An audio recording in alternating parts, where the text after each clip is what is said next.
Doing a job like this is worthwhile, valuable, and to me, there's an element of duty about it. Some of my earliest memories relate to times that my parents spoke to me, or even better, showed me what it meant to have both privilege and responsibilities. Charles sort of set out almost what everybody's role would be, and he named that William and Catherine would be the new Prince and Princess of Wales. I think he will be very much a king who knows his own mind. William is a very determined man. I think he takes the role very seriously. I think he believes in monarchy. At the moment, they are the golden couple. The royal family is built on history and tradition and protocol, but actually in William and Kate, you see a future king and queen who are driving it forward and taking it on to the next step.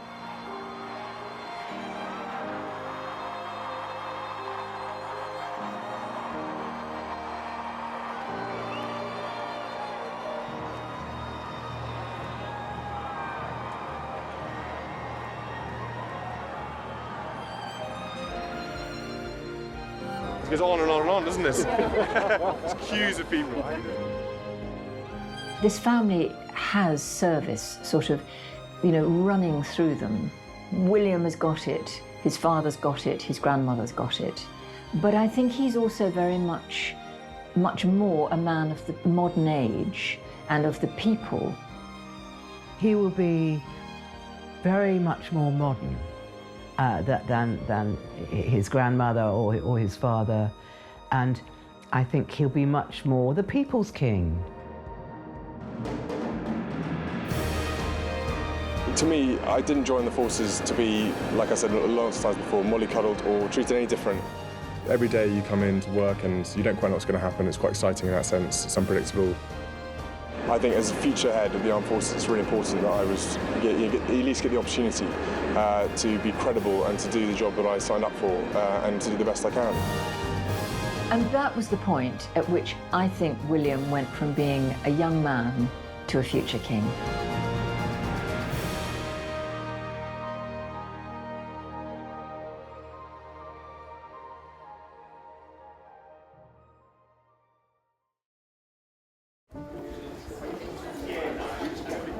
Following the death of his dearest and most revered grandmother, Queen Elizabeth II, Prince William's father, now Charles III, ascended to the throne, and Prince William took the title of Prince of Wales. His Royal Highness, Prince William, is now second in line to the throne, but he has his work cut out, following in his father's footsteps and keeping up the tradition of duty and hard work. His destiny is to inherit the crown and succeed to the throne. But how does a prince prepare to become king? Crowds gathered outside Buckingham Palace throughout the evening. Then at 10:25, their patience was rewarded with the formal notice of the birth. It was signed by Mr. George Pinker, the Queen's gynaecologist, and other doctors who attended the princess. Prince William, now Prince of Wales, firstborn son of King Charles III and Diana, Princess of Wales, has always been in the spotlight. Born second in line to the throne, he was destined for a life of duty and of service. The fact that Diana produced a little boy, an heir, I think just further endeared her to the British public. People loved her even more, and when she came out holding Prince William with Prince Charles, images that really just melted, I think, even the most hardened hearts around the country, and it was a cause for great celebration. Britain had come through a difficult time, and I think the royal family were giving the country something to look forward to. The skies were clear this morning as the Royal Australian Air Force jet made its approach. Prince and Princess emerged showing no sign of the long flight, and obviously well educated in the right sort of clothes to wear in Central Australia. And then the moment more than 100 reporters and cameramen flew from all over the world to see the public debut of 9-month-old Prince William, second in line to the throne.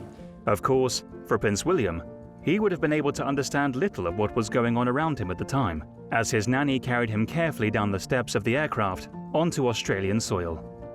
Diana's decision to take her baby, Prince William, with her on their tour of Australia and New Zealand in 1983 was criticised in some corners of the media But it was a turning point for Diana, and the catalyst for her to grow in popularity with the public.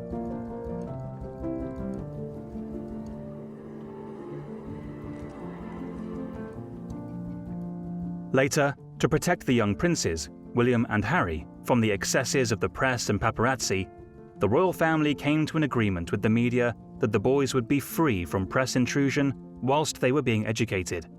And in exchange, the family undertook to give regular updates to the mainstream media. Exactly on time, the family emerged from the house, one prince carrying another. Everyone agreed that Prince William had grown a lot in the 5 weeks since he arrived in Australia at Alice Springs. The princess, wisely hedging her bets a little, had told us she would not guarantee that the 10-month-old prince would crawl.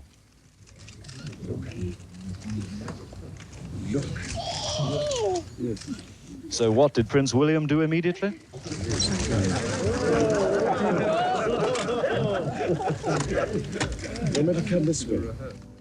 William had a fairly traditional aristocratic childhood, in as much as he was taken care of by nannies.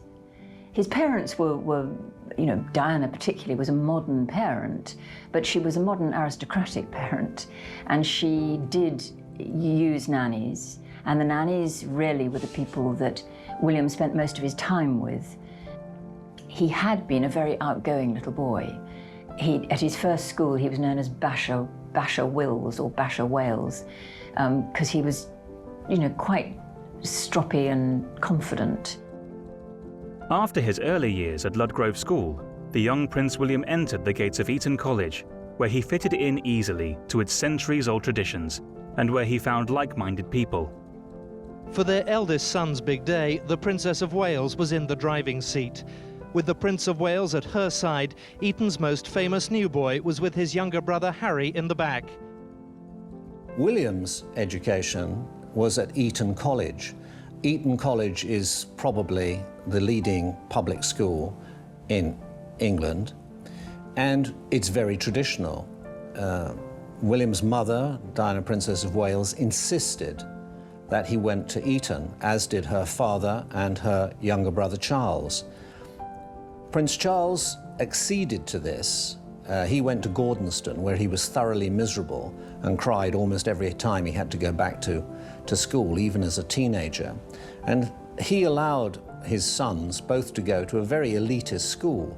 It's very elite, it's very expensive, it's very posh, if you will, but it also has a degree of freedom for the pupils. They are encouraged to be self-confident and to find themselves. And when William came there after being at Ludgrove, the prep school, people realized as he had to sign in, every pupil signs into the book when they come, that he was left-handed. First time people realized he was a southpaw. William threw himself enthusiastically into school life. But if there was one area in which he really excelled, it would be sport. An arena in which he continues to devote his energies to this day, seeming to naturally embrace all the principles of sportsmanship and teamwork which make it so important in our lives.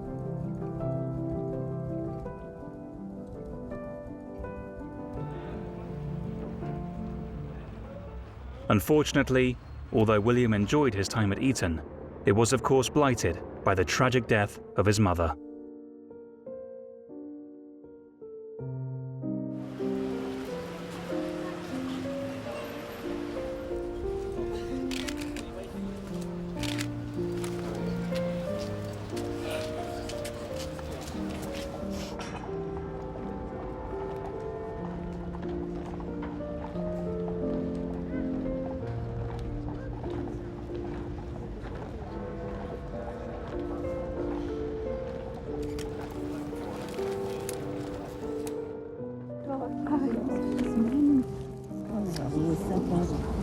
Charles. Shut up. Charles. Thank you so much. Thank you. Harry. Sorry. William. William. Thank you so much. Thank you. Hold on. Thank you very much.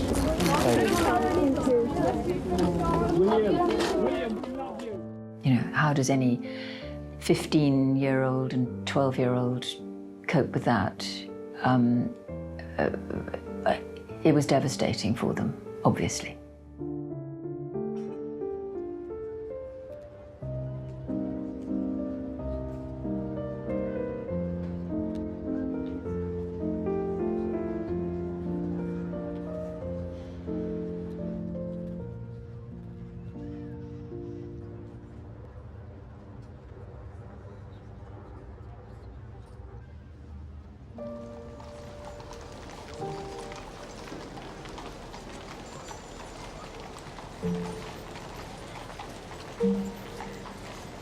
On the day of the funeral, William and Harry walked behind the cortege. It was a long walk, and there were crowds sobbing and wailing, and thousands and thousands of people lining the route. And they walked with their father, their grandfather, and Charles Spencer. She was an exceptional and gifted human being. In good times and bad, she never lost her capacity to smile and laugh, nor to inspire others with her warmth and kindness.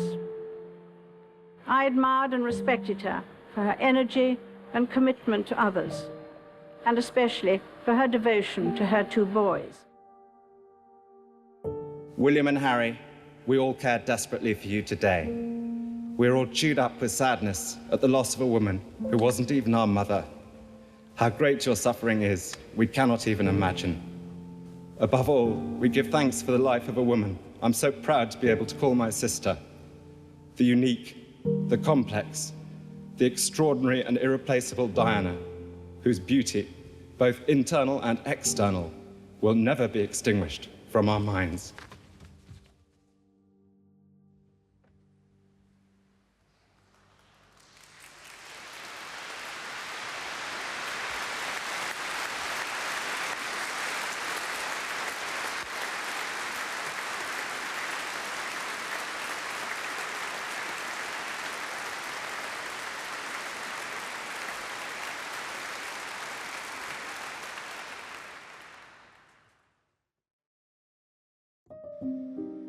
After graduating from Eton, like many young men of his generation, Prince William decided on a gap year.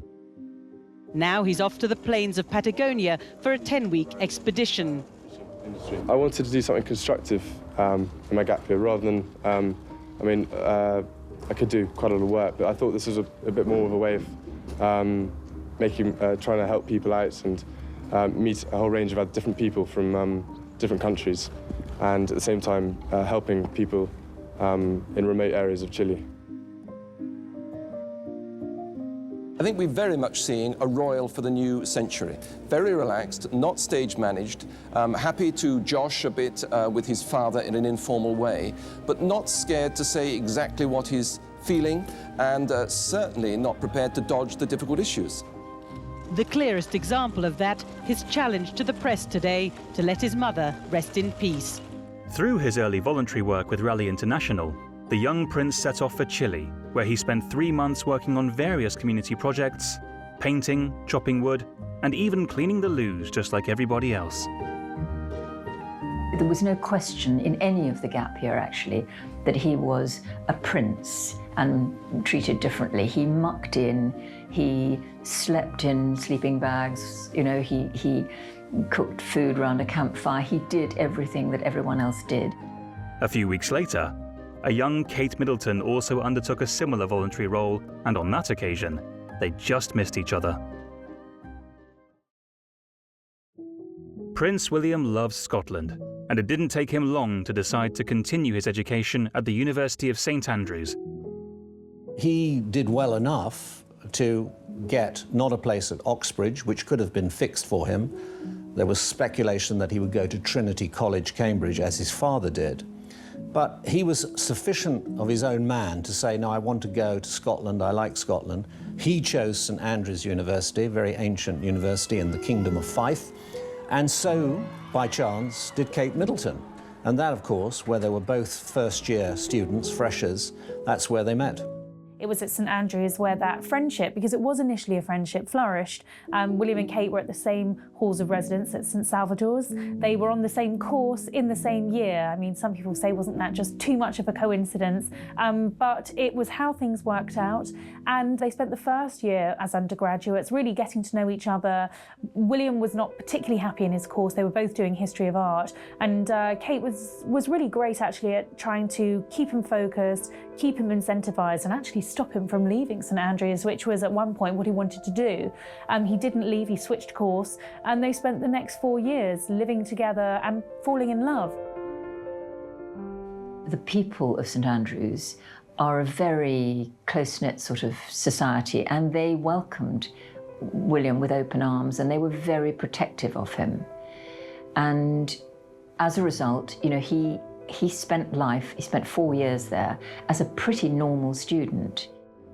I think the wonderful thing about St Andrews was it was a bubble away from reality. It was a life that Prince William had never been able to enjoy, whether it was going to the local shops, going to a local bar, going for his morning swim. He could get on with his life and his relationship in private. At all times, they were highly discreet. They were almost never seen together. They were, even with their friends, they didn't allow any gossip to start. People speculated, but there was nothing definite which proved that they were an item. And I think the pair of them absolutely loved those years. They look upon those St Andrews years with great fondness, and they are patrons of St Andrews University because they feel such a strong connection to that place. In his own words, it is time now for the big wide world. But today, William's family, like any other, well, almost, came to say a proud farewell to a place that has allowed him a more normal life than any royal in history. That he is deeply grateful is not in doubt. And partly, of course, it's been about this woman. They've been allowed to develop a relationship without front-page scrutiny, and it's helped. Catherine Middleton.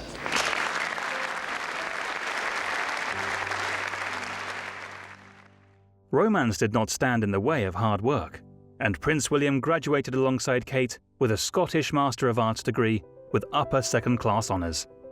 Of course, no graduation would be complete without family to who can include the Queen in their university graduation. William Wales.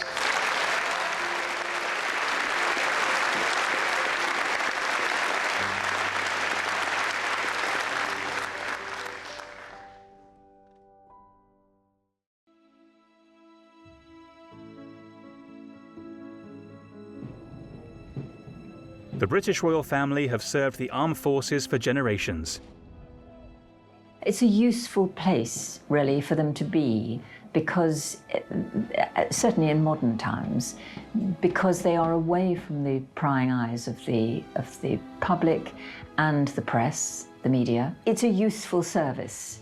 You know, they get to experience danger, and they get to be part of a team, and it's great for leadership and for mixing with people from all walks of life, which is something that when they're growing up, historically, they didn't really do so much. The reason it's important for members of the royal family to serve in the military is because one day, as Prince of Wales, it's felt that it's extremely important that if you are going to be head of the military, that in some way you would have served. The Queen, in fact, did serve during World War II with the Women's Corps. Elizabeth is in the ATS, or British WAC, and at the King's request, is being treated just like any other trainee. Queen Elizabeth herself had an active role during World War II and was the first female member of the royal family to serve in a full-time military role. She diagnosed and repaired faulty engines, serving in the ATS. William's grandfather, Prince Philip, served with distinction in World War II and was awarded the Greek War Cross of Valour. Rising through the ranks, the young Prince Philip became one of the youngest officers in the Royal Navy to be promoted to First Lieutenant. Prince William's father served in the Royal Air Force and the Royal Navy. Prince Charles stepped out from the Fleet Air Arms headquarters at Yeovilton in Somerset today in perfect flying weather for his first hour's instruction at the controls of a Wessex Mark V helicopter. It's the start of a 3.5-month flying course, at the end of which he'll be qualified, like his father Prince Philip, to fly helicopters, including those belonging to the Queen's flight. Qualifying as a helicopter pilot in 1974 and joining the 845 Naval Air Squadron, operating from the commando carrier HMS Hermes. In February 1976, Prince Charles was promoted to command, and he took control of HMS Bronington, a coastal mine hunter, for his last 9 months in the Royal Navy. If later on I'm to be associated with all three services, attachment with each one, I think it gives one a very useful experience of responsibility and discipline. I think responsibility is the most important thing. Is the actual trust that's put in you to deal with other people, and the feeling that they can perhaps put their trust in you as well. Both William and Harry were keen to follow the example of their family and take an active role in the military. After passing the selection process to become an army officer, Prince William took his place at Sandhurst, the Royal Military Academy, from which thousands of successful army careers have been launched. Sandhurst used to be filled, I think, with rather dim-witted sons of the aristocracy. Today, it is really a very serious academy. It's a very tough course and hugely physical. You pass quite serious exams, academic exams, to get into Sandhurst, and then once you're there, the regime is pretty remorseless. William got through it. The cadets at Sandhurst are divided into companies, or divisions as they're called. The senior division always has the honor of carrying the color, a banner personally given by the sovereign. And as the senior cadets complete their training, so the color is passed on. The Academy RSM receives the color and carries it to the new senior division of the next year. William clearly learnt how to march in step here at Sandhurst. By all accounts, he was a natural soldier, considered to be amongst the best in his year. The 44-week training course is grueling, and it's reported that William found enormous strength during this period and made friends who remain close and loyal to this day. Next year sees the 60th anniversary of the formation of the Royal Military Academy Sandhurst, the spiritual home of the officer corps of the British Army. And the high standards which it continues to demand of its cadets have been exemplified by your impressive drill and turnout today. The Academy's principal aim is to develop the qualities of leadership, character, and intellect demanded of an army officer on first appointment. I place that trust in you with confidence, and my prayers for your success and safety will follow you wherever you may be called upon to serve. Graduating with the rank of Lieutenant Wales, William followed his younger brother into the Blues and Royals as a troop commander, which meant a further 5 months training at Bovington Camp in Dorset. Harry had been to Sandhurst ahead of William because he didn't go to university, and he had joined the Blues and Royals regiment. William, when he graduated from Sandhurst, when he passed out, he also joined the Blues and Royals. But because of the way that the regiments rotated in their deployments, it was quite clear that William was not actually going to make it to Afghanistan. His regiment wouldn't go there for 18 months. And rather than sit around kicking his heels, doing training work in this country, he decided to go and look at the other forces.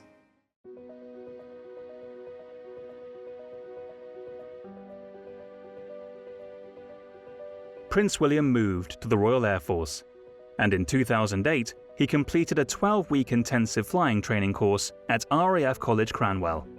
Prince William will arrive here January 2008, and he'll be attached to the Royal Air Force for 4 months, and during that time there'll be some flying training, and he'll also then go on to operational squadrons to see how the operational side of the Royal Air Force operates. I think everybody's very excited. I know Prince William's keen to come here and learn to fly, and the instructors who've been chosen to teach him are looking forward to it as well. This is the Grob Tutor. It's the RAF's elementary flying training aircraft. All our pilots come into this at the first stage of their training, as soon as they finish officer training. So the course mates for Flying Officer Wales will be doing exactly the same training as him at this stage. It's fairly docile to fly. It's something you could find similar to at a flying club, but it's also fully aerobatic, so it's quite a capable aircraft, and we can up the pace quite quickly, which is what we do on our training course. This is a Tucano T-Mark 1 trainer. It's the basic fast jet trainer for the Royal Air Force. And Prince William is going to be coming to us from his tutor flying to expand his flying skills, give him some more complicated and advanced techniques, and then progress him onto the squirrel phase of his course prior to the award of wings. It's going to be a very exciting period. It's a privilege to train Prince William. With regard to how he'll be treated, he's going to be treated the same as all the rest of our students and all the junior officers that we work with. And the Air Force is known as the Squirrel, and ours is specifically the AS-350BB, which is unique to the Air Force only in pure terms of what the aircraft has on it in terms of equipment. We use it for basic military training for all Army, Navy and Air Force rotary students in the UK. So the Prince will fly both the Tutor and the Tucano before coming to Shawbury to fly the Squirrel. It's a huge honour for all involved, and we have had royal visitors in the past, and Cranwell especially, with its association with Prince Charles and his flying training. Everyone is very much looking forward to it. He's not just another recruit, but we are trying to make him fit in as much as he can, and certainly that's what happened with the Army. So he'll be treated the same as anybody else, he'll wear the same uniform, and those associated would call him as they would any other junior officer in the same rank. How's life in the RAF? Very good, enjoying it very much. Very different from the Army? In certain ways, yeah. Otherwise, it's it's still the same sort of camaraderie and everyone getting along really well. Now, I understand you flew your first solo flight yesterday. I did, yeah. How did it go? Well, I'm still here to tell the tale, and I haven't been built for a plane, so far it looks all right. But it was one of those experiences whereby I thought it'll never come round.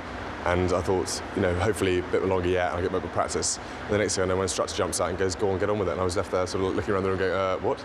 So I just did it, and once you get up in the air, it was fine. It wasn't so bad. His father had loved flying, his grandfather had loved flying. It was very much in the blood, I think. And his brother, of course, Harry, loved flying. So the two brothers became helicopter pilots in the end. Once again, proud parents were able to play an active role on graduation day.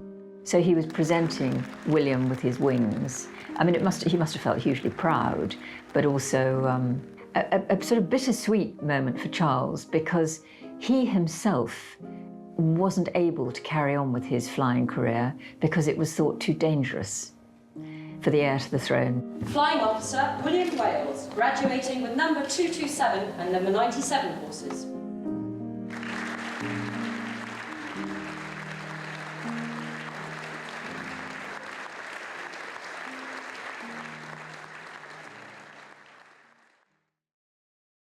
After serving in both the Army and the Royal Air Force, William was then seconded to train with the Navy, spending 3 weeks at the Britannia Royal Navy College in Dartmouth. So having learnt to fly an aeroplane, he then went to explore the Navy, to get a taste of the Navy. And he went out to the Caribbean on a drug policing vessel. And during his time there, he was part of a crew that busted a huge drugs haul worth millions of pounds. So he experienced quite a lot of excitement and probably quite a lot of danger, actually. William extended his Royal Naval Short Service Commission for as long as possible, and it's reported that he greatly enjoyed his time in the senior service. But he was called back to the Royal Air Force and promoted to Flight Lieutenant, taking up training to become a helicopter pilot in the RAF Search and Rescue Service. He was not going into a battlefield.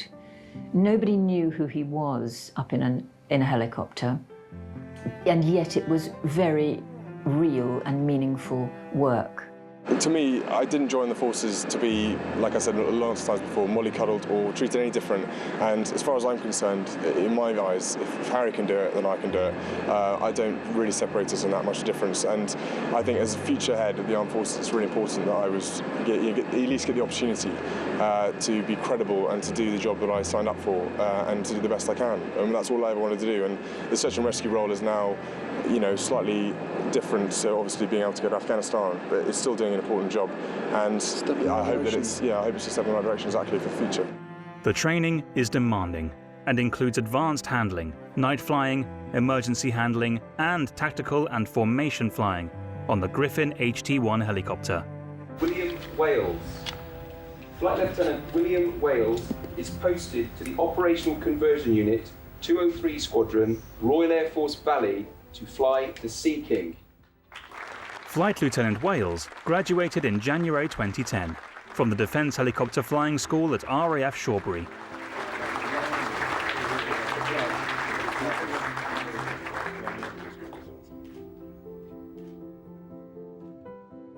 Prince William then transferred to RAF Valley at Anglesey, becoming the first member of the royal family since Henry VII to live in Wales.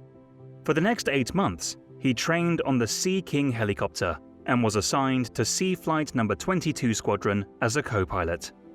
Well, before I started Search and Rescue, I had a little brief introduction to it, and it was immediate to me. I spent 3 hours flying with the guys, and it was totally apparent to me straight away how important the job is, and the skills the guys employ, the flying aspects, the general airmanship you need to have around you, and all the wits you need to survive the weather and whatever sort of situation you're thrown into. It definitely is advanced flying, and it's rewarding, so it put the two together and it's a fantastic job. It's rewarding because every day you come in to work and you don't quite know what's going to happen. It's quite exciting in that sense, it's unpredictable, but at the same time it's great that you get to go out and actually save someone's life, hopefully, or at least make a difference to someone. When you know that they're in trouble, you do everything you can to try and get there, and the guys demonstrate that every single day they go out. And with the team environment there is in the cockpit, it's very much sort of big family in the sky, and the guys do a fantastic job. We've got 11 pilots here. William's a fairly new co-pilot, but as such he flies the aircraft as much as anyone else, and he'll be called upon quite regularly during jobs to take control of the aircraft while the captain's doing something else. Regarding the hierarchy, we're all pretty much we're all of equal rank, just with different varying levels of experience. So we all get on very, very well together, have a joke and a laugh when we're on the ground, and get serious when we're flying. It's absolutely fantastic. I mean, when William first arrived on the squadron, it was a massive shock to all of us, fairly dumbfounded really, that somebody with such prestige was coming onto our squadron, but very quickly settled into just one of the guys, one of us, part of the family certainly, and day to day you don't even really notice. I suppose in 10-15 years time when we look back on this occasion it'll seem very, very special and memorable, but he's a great guy to work with. When you're flying along at night in Snowdonia in the mountains and you've got 40-knot winds, the clouds down to about 200 feet, and you're trying to get through to find someone who's either broken their leg or is lost on the hill, it gets quite interesting. You have to use all four of you, put your brain power together and your skill, and basically hope that you can actually get there and help.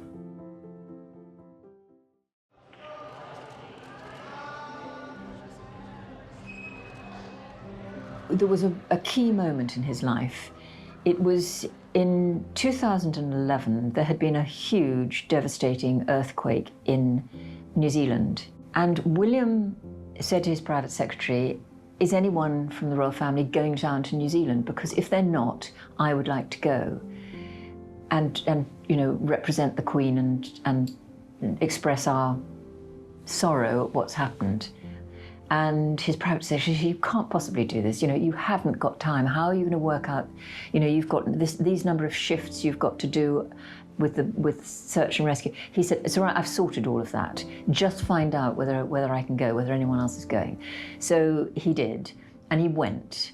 And he stood side by side with people who'd lost loved ones, homes, businesses. The scenes there were absolutely devastating. My grandmother once said, that grief is the price we pay for love.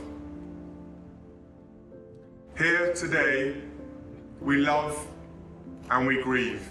And that was the point at which I think William went from being a young man to a future king.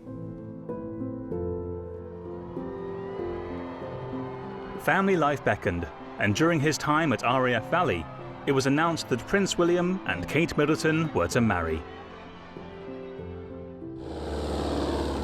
Flying himself into the land his family have worked for generations. Ian Craig's plane touches down in Lewa, the romantic hideaway Prince William chose to make his proposal. Produce a ring? Yeah. There and then? I did, yeah. I'd been carrying it around with me in my rucksack for about 3 weeks before that, and I literally would not let it go. Everywhere I went, I was keeping hold of it because I knew this thing, if it disappeared, I'd be in a lot of trouble.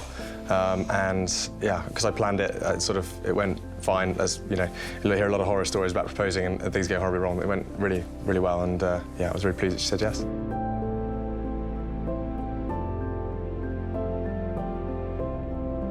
I think it was very telling that he chose to give Kate Middleton his mother's engagement ring, and he said, I want my mother to be part of this, to be present. Not in a sinister way, of course not the ghost at the feast, but there to enjoy the celebrations and the fun of it all, of a great occasion. And I think people are very well aware of the background, and they certainly have a great deal of sympathy, and they're almost willing them to be happy, because he particularly has had difficulties in his life.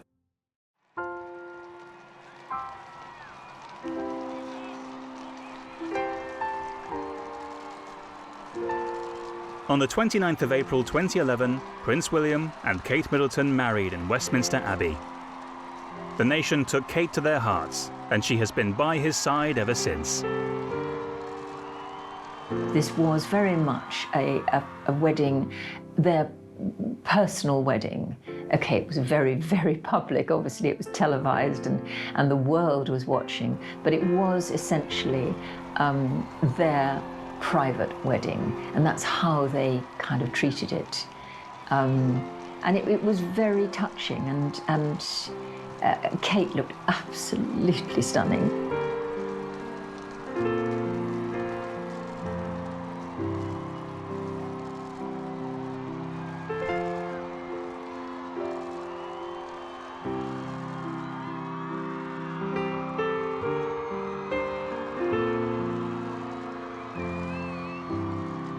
It was a cause for big celebration. Crowds gathered from far away to take part in the day. After all, Kate would one day become Queen Consort.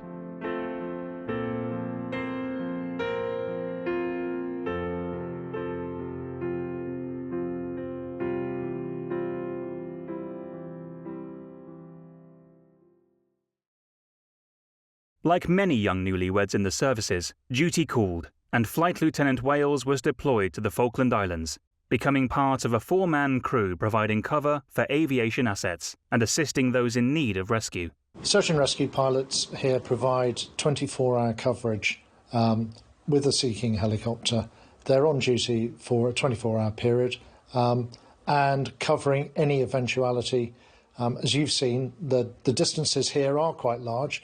The roads are not fantastic, and if we need to get somebody, military or civilian, to hospital, quite often search and rescue helicopters is the best way of doing it. The deployment was seen as particularly controversial, as it came close to the 30th anniversary of the start of the Falklands War. The Argentinians felt that this was a slap in the face to them for Prince William to be marching about in uniform, humiliating the Argentinians on what they still believe is their territory. Balancing home and family life with a career can be difficult. Kate gave birth of their first child, Prince George, in July 2013. The media camped out in excitement to catch a glimpse of the future king. Kate and William greeted the press and introduced Prince George to the world. After this, Flight Lieutenant William Wales took the decision to retire from active service in the Royal Air Force in September 2013. William, I think, that time, those years, as a search and rescue pilot, he really felt that he did achieve something. It was a real job. There were no concessions for who he was. He wasn't wrapped up in cotton wool. But the time came where the tour of duty came to an end, and I think he left probably with quite a heavy heart, but he'd had a very, very good time there. And I think, you know, he'd absolutely achieved what he set out to achieve. During his time at RAF Valley, Prince William undertook 156 search and rescue missions, where 149 people were rescued. Whilst in the Royal Air Force, he completed over 1,300 flying hours. It's not often he gets to meet the people whose lives he saved. Sharon West got the opportunity to meet the Prince and to personally thank him for saving her life. Hello. I just want to say thank you for rescuing me last year. Was it you? Yeah. From the beach in West Langer? Yeah. Was it? Yeah. Yeah. Was it your sister? Yeah. Yeah. How are you? You all right? I'm okay. I'm glad you made a full recovery. A lot of time you never meet up with anyone after you've done it. So we made a point of coming here today because we felt you're so good. All right. Say thanks to you and the guys. No. And The guys, whole team. It's the whole team. It's all crew. It's It's a crew brilliant. thing. Retirement from active service did not deter the future king from looking to the skies to fulfill his career ambitions and to continue the spirit of service to others. In 2014, it was announced that William would accept full-time employment as a pilot with the East Anglian Air Ambulance, based at Cambridge Airport. Kate and William had another exciting announcement. They would be having their second child. In May 2015, Kate gave birth to Princess Charlotte, who would be fourth in line to the succession of the throne.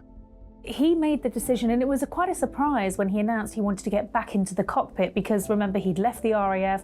We all thought his flying days were behind him, and actually we'd see the Duke of Cambridge embark on a life of official public duty. Well, that hasn't happened. He's gone back into the cockpit, albeit in a different capacity. He's flying now with the Air Ambulance Service. It's a charity, but it's still a full-time and demanding job. It also means he can have a career aside from the royal family, and it's in a perfect arena, of course, because he's going out and helping to save lives. So it ticks all of those boxes. Equally, I think because he can base himself further up north and away from Kensington Palace, which he considers a bit of a goldfish bowl, he can enjoy this idyllic life helping to bring up the children, at least in the next few years while they're still very young. He took up his full-time role in July 2015, that any salary paid to him would be donated to charity. Well, first of all, I'm just fantastically excited to be here today, the first day. It's been a long time coming. It's been many exams and training to get here. And I'm hugely excited to be joining a very professional bunch of guys and girls doing a sort of unique, complex job with the Air Ambulance. And it's sort of a follow-on from where I was with the military with search and rescue.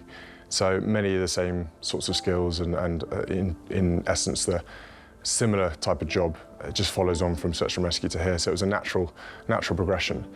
But equally, doing a job like this is worthwhile, valuable, and to me, there's an element of duty about it. I'm really quite keen to be involved with the guys and the girls doing a complex, professional job.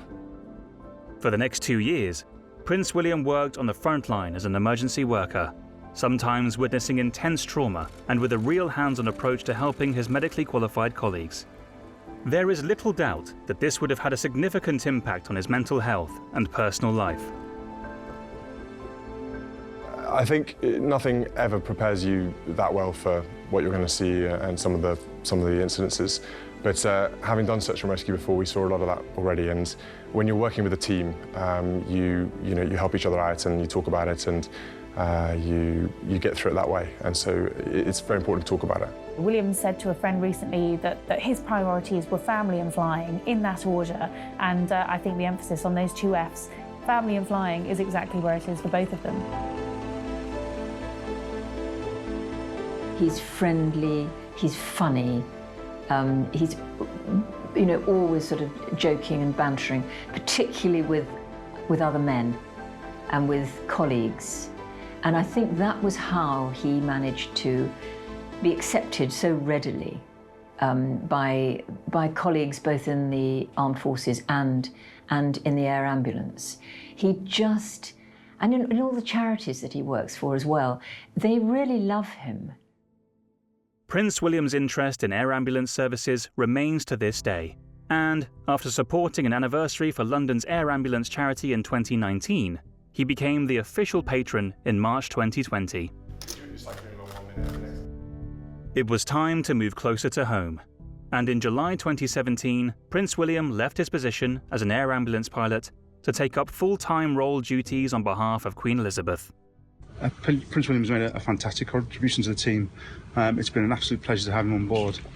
He's a hard-working member of the team, always keen to get his hands dirty and help out, whether it is just cleaning the aircraft or actually at scene helping out with patients that are critically ill. He's a really valuable member of the team. I think that the big memory I'll have will be the day he arrived, really. The very first day he arrived, you're supposed to call him for just 10 minutes, and he ended up staying for about 4 hours, which is a good sign that he was comfortable amongst the team. Yeah. And then his first day at work, really, we weren't at work long before we got a job, and we were straight into a mission, a life-saving mission. He's been a fantastic member of the team, and that's really what we were looking for, was somebody who would really fit in, work hard, and really contribute to the operation of the East Anglian Air Ambulance, and he's done that in spades. He's been a terrific member of the team. He made a space for himself very quickly as a member of a highly professional team, and he earned the respect of everybody around him. Take those off so they haven't been cleaned in 2 years. He really will be missed because he's a terrific pilot. He's a great guy to have around. He's been really good at scene, and that's the feedback I get from all of our clinical teams. And yeah, he's just been a great person to have as part of East Anglian Air Ambulance.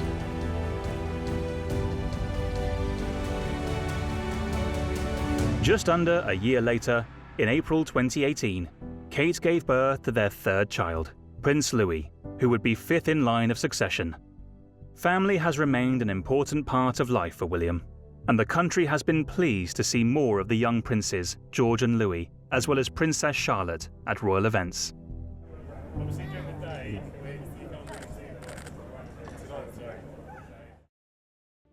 Prince William continues in his duties as a monarch in training, at the same time as dedicating himself to the vital service of the Crown. He has served a vital role on numerous occasions, supporting Her Majesty the Queen, but also focusing on areas of working life, which obviously mean a great deal to him. He is currently patron or president of many organisations, remaining particularly interested in conservation, young people, the armed forces, emergency responders, and mental health. I think everything that William has done in his life has coloured the charities that he's chosen to support. You know, the conservation comes from his time in Africa. His interest in the welfare of ex-military personnel comes from his time in the military. His experience as an air ambulance pilot, the people he saw there, the injuries. I think his interest in mental welfare is also tied up in all of that. His interest in the environment, following in the footsteps of his father, King Charles, and his grandfather, Prince Philip, remains an incredibly important focus for William.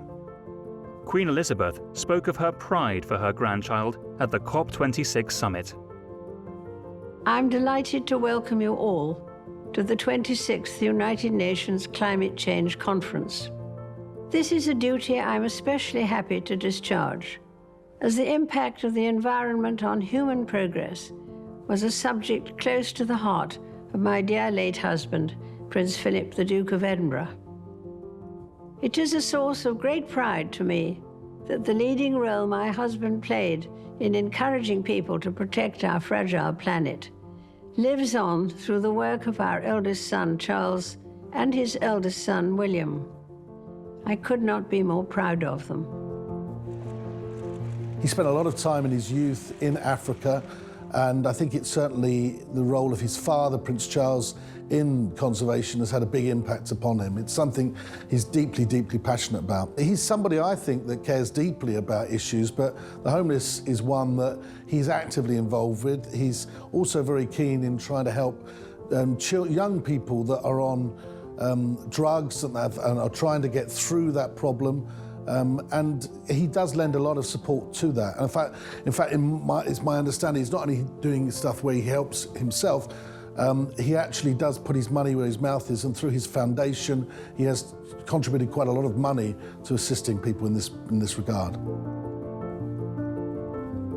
This family has service sort of, running through them. William has got it, his father's got it, his grandmother's got it. I think his role model is the Queen, not actually his parents. I think he felt that his parents blurred the distinction between the public and the private. The Queen has managed to keep her privacy and her personal life much more to herself, and I think William will try and do the same. The Prince has made many official visits around the UK, meeting a broad range of people who make a difference to their community. With Kate at his side, he has also carried out overseas tours on behalf of the Queen to the Commonwealth and beyond. William and Kate, to me, are about the future. I don't like to look back and compare her to Diana because she is her own woman, and William and Kate, I think, have their own idea of what they want to do. And I think, you see these two people moving forward and taking the monarchy forward. I say in my book that modernisation is a very hard word to use in the context of the royal family, because the royal family is built on history and tradition and protocol, but actually in William and Kate, you see a future king and queen who are driving it forward and taking it on to the next step. On the Queen's Platinum Jubilee year, William and Kate toured the Caribbean to mark the occasion. Their journey was met with somewhat mixed reviews. Prince William made an important speech in which he observed the need for change. Next year, I know you're all looking forward to celebrating 50 years of independence, your golden anniversary. And with Jamaica celebrating 60 years of independence this year, and Belize celebrating 40 years of independence last year, I want to say this. We support with pride and respect your decisions about your future. Relationships evolve, friendship endures.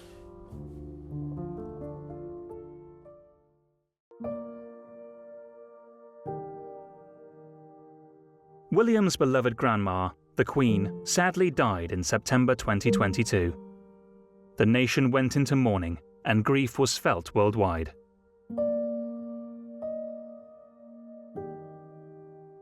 But there is no pause in the continuity of the monarchy.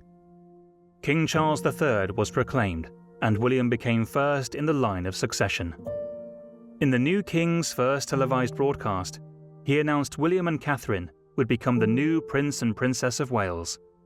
As my heir, William now assumes the Scottish titles which have meant so much to me. He succeeds me as Duke of Cornwall and takes on the responsibilities for the Duchy of Cornwall, which I have undertaken for more than 5 decades. Today, I am proud to create him Prince of Wales, Tywysog Cymru. Although his title has changed, he still offers the same dedication to duty and service. It is likely William will have to take on more events and engagements in his new role. Well, I think that William is already fulfilling his role as Prince of Wales. I mean, he's lived in Wales, he lived in Anglesey, he's worked there, he has, I think he's done so much in such a short time, and he has such respect from people that I don't think people will compare him to his father. I think his father's position of Prince of Wales was unique, and William's position of Prince of Wales is very much William and Catherine together. I think he will be very much a king who knows his own mind. William is a very determined man. I think he's mindful of history and won't do anything extraordinary, but I think he's also very much more a man of the modern age and of the people than any previous monarchs. Prince William has clearly demonstrated his ability to win hearts and minds wherever he goes, with a genuine warmth and care for people he meets. In the years to come, as he serves as Prince of Wales, he will no doubt continue to follow his duty and support his father, King Charles III. In the fullness of time, when he ascends to the throne as king, he will take inspiration from those who have served before him, whilst modernising the monarchy in his own unique way. For now, William remains Prince of Wales, King in waiting.